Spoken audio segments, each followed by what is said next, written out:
Breaking news! Something big is brewing in the heart of Philadelphia. The calm before the storm has dissipated, and the winds of change are howling through the Eagles' nest. This isn't just another update, it's a call to arms. The road to the Super Bowl is paved with sacrifice, strategy, and a roster forged in fire. So buckle up, because I'm about to take you behind the curtain of chaos, where game plans are drawn up like battle maps and every decision can change the fate of a season. But first, if you bleed green, if the roar of Lincoln Financial Field gives you chills, hit that like button right now. And if you've supported this team through thick and thin for over 2 decades, leave a comment. Go Eagles! Let's soar! Now let's talk about what's going on, and this one's tough. We need to talk about Nakobe Dean. And this isn't just a standard injury update. This is a major development with serious implications for the 2025 season and potentially for Dean's entire NFL career. If you're a fan who's been following the Eagles linebacker situation closely, this is the kind of news that could completely reshape your expectations heading into this year. Nakobe Dean went down with a patellar tendon injury in the playoffs back in January against the Packers. If you followed NFL injuries for any length of time,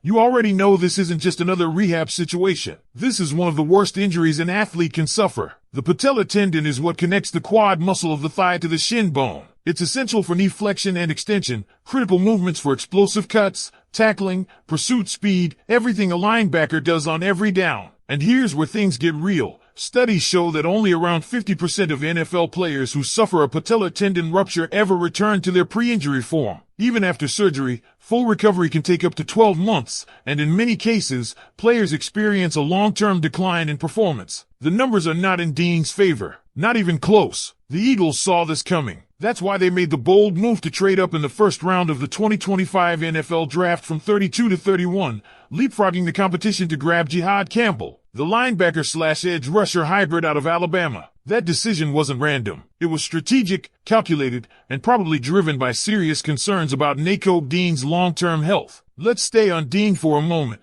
because this isn't just a story about injury. This is also a story about potential, about what we're losing. Last season was a career year for Nakobe Dean. He finally settled into the NFL rhythm. Alongside Zach Bond, he formed one of the most productive linebacker duos in the league. His overall PFF grade of 75.2 ranked him 27th out of 189 linebackers. That's elite company. In pass rush, he was top 10, 82.1 grade, good for 8th in the league. Run defense, he clocked in at 80.4, which put him inside the top 30. He recorded 3 sacks, 14 pressures, and 56 stops, which was the 6th most among all linebackers. Simply put, Nakobe Dean was ascending. Now, that momentum is at risk of being completely wiped out. And to make matters worse, 2025 is the final year of his rookie deal. Dean's not just rehabbing for his spot on the roster, he's rehabbing for his future in the NFL. The injury itself is brutal. Unlike a torn ACL, where players can sometimes return quickly or even play through it,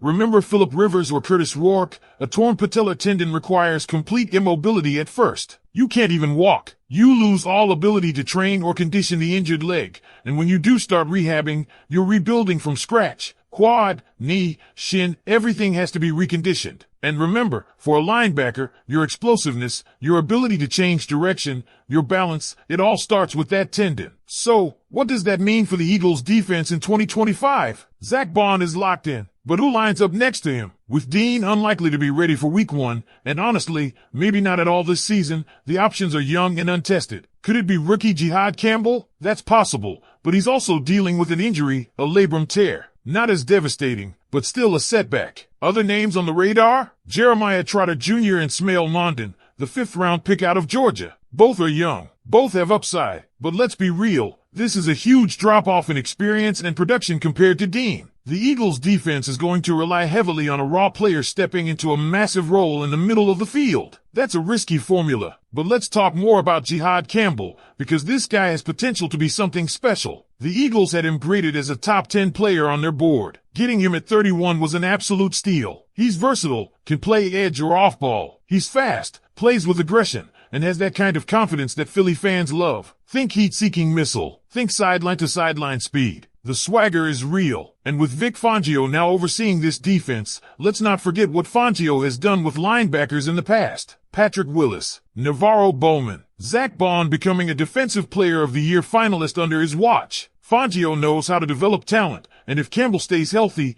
the Eagles might have found another diamond. But again, it all circles back to Nakobe Dean. His injury changes everything. From defensive identity to rookie development timelines to roster depth, it shifts the entire conversation around what this Eagles team will look like in 2025. And that leads to the big question I want to leave you with today. Do you believe Nakobe Dean will be able to come back from this injury and return to his dominant form? Or do the Eagles need to start preparing for life without him? Let me know your thoughts down in the comments. Because the truth is, as much as we all love Nakobe Dean and what he brought to the field last season, we have to be honest with ourselves about the nature of this injury and the cold realities of the NFL. This league does not wait for anyone. It's ruthless, and especially at a position like linebacker where instincts, explosiveness, and trust in your body are everything. A step lost can be the difference between Pro Bowl level play and being replaced by the next guy up. And that next guy, at least on paper, is Jihad Campbell. Let's dive deeper into what this means for the team strategically, not just emotionally. If the Eagles can't count on Dean to return to full strength, or return at all, then Campbell isn't just a luxury pick. He becomes a necessity, and that's a heavy ask for a rookie, especially one coming off his own shoulder surgery. But again, the Eagles believe in this guy. They believe he's more than capable of handling the responsibility. Why? Because Campbell brings something different. He was recruited as an edge rusher but developed into an off-ball linebacker at Alabama. That versatility allows the Eagles to disguise coverages, rotate blitz packages,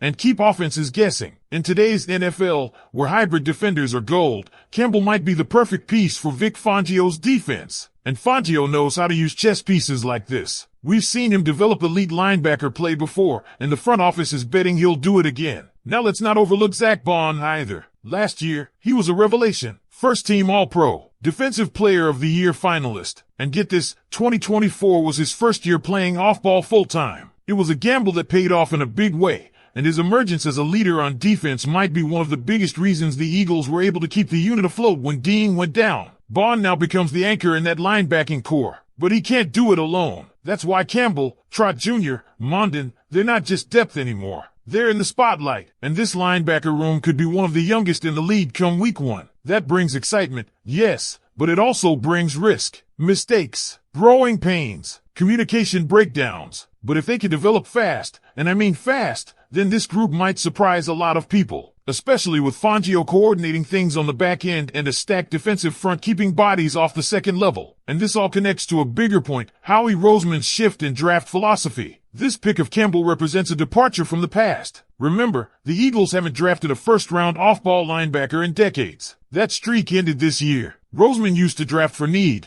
sometimes making reaches to plug short-term holes. But he's evolved. Now he goes best player available, regardless of position. And in this case, the best player on their board was also someone who just might fill a massive need that few saw coming this soon. But we need to be careful not to put too much pressure on Campbell too soon. He's still rehabbing. Shoulder injuries can linger, especially for defenders who are asked to absorb contact, shed